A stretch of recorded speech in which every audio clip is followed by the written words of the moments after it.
and many colonists expected a similar situation in America. The wisdom of the day held that alcohol was essential for good health. A stiff drink warmed a person on cold nights and kept off chills and fevers. It made hard work easier to bear, aided digestion, and in general helped sustain the constitution. Abstinence, on the other hand, invited trouble, and some people considered non-drinkers crank-brained. There was also a practical consideration. Liquor kept well at sea, whereas water fouled in its wooden barrels. For the colonists, it was clear from the start they needed to produce alcohol locally. First, they duplicated traditional European beverages.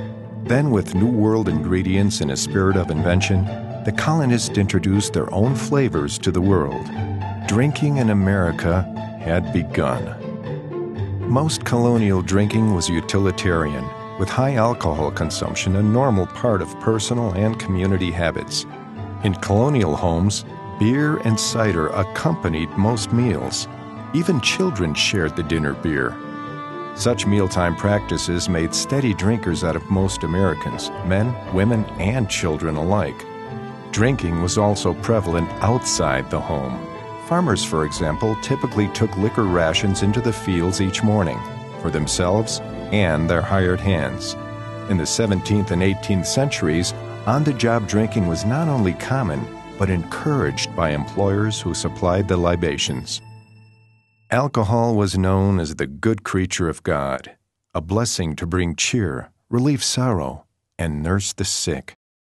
The multiple cultures that came together to form the early Euro-American communities brought very heavy drinking cultures with them.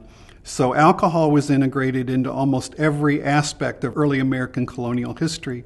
So all the major interactions in terms of social interactions, what is really striking is the absolute pervasive presence of alcohol on the one hand, and the almost absence of the concept of alcoholism on the other hand.